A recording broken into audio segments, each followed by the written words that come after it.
सुनेंगे करवा चौथ व्रत की कहानी। एक साहूकार के साथ लड़के और एक लड़की थी। सेठानी के सहित उसकी बहू और बेटी ने करवा चौथ का व्रत रखा था। रात्रि को साहूकार के लड़के भोजन करने लगे तो उन्होंने अपनी बहन से भोजन के लिए कहा।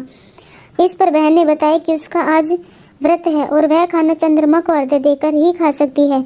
सबसे छोटे भाई को अपनी बहन की हालत देखी नहीं जाती और वह दूर पेड़ पर एक दीपक जलाकर छलनी की ओट में रख देता है, जो ऐसा प्रतीत होता है जैसे चतुर्थी का चांद हो। बहन ने अपनी भाभी से कहा कि चंद्रमा निकल आया है, व्रत खोले, लेकिन भाभीियों ने उसकी बात नहीं मानी और व्रत नहीं खोला। बहन को अपने भाइयों की चतुराई समझ में नहीं आई और उसे देखकर करवा और उसे अर्धे खाने का निवाला खा लिया। जैसे ही वह पहला टुकड़ा मुंह में डालती है उसे छींक आ जाती है, दूसरा टुकड़ा डालती है तो उसमें बाल निकल जाता है और तीसरा टुकड़ा मुंह में डालती है तभी उसके ससुराल से बुलावा आ जाता है कि तेरा पति सख्त बीमार है।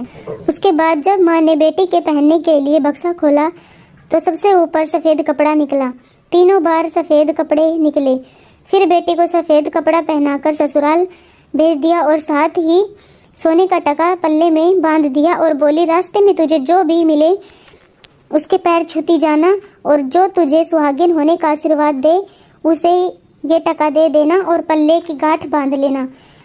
उसने रास्ते में जो भी मिला उसे छूती गई। सभी ने यही आशीर्वाद दिया। सीली हो सभी अपने भाइयों का सुख देखे, उसमें से किसी ने सुहाग भाग का आशीर्वाद नहीं दिया। ससुराल में पहुंचते ही छोटी ननद खड़ी मिली।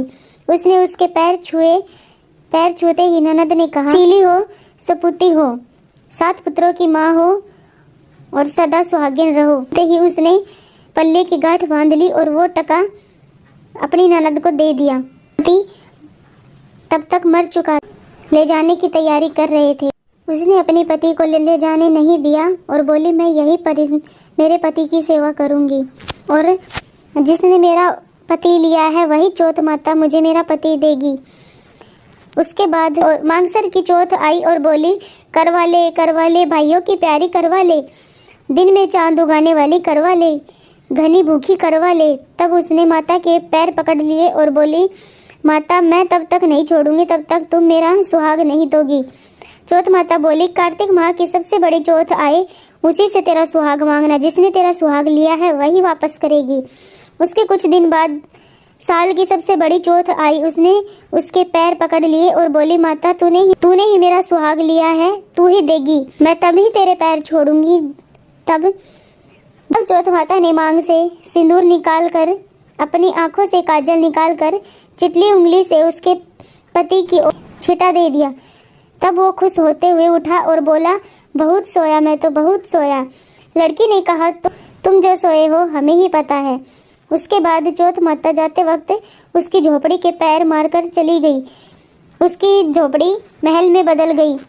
लड़की की सास ने बांदी से कहा, जा ये बचा हुआ खाना उसे दे आ। वो बांदी जाके देखती है तो वहाँ कोई झोपड़ी नहीं मिलती। उसने वापस आकर उसकी सास से कहा कि वहाँ तो कोई झोपड़ी नहीं है।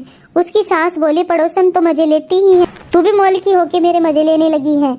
तब सास ने खुद जाकर देखा तो सच में वहाँ कोई झोपड़ी नहीं थी।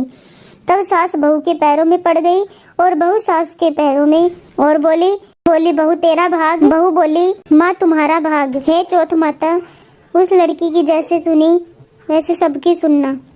Thank you.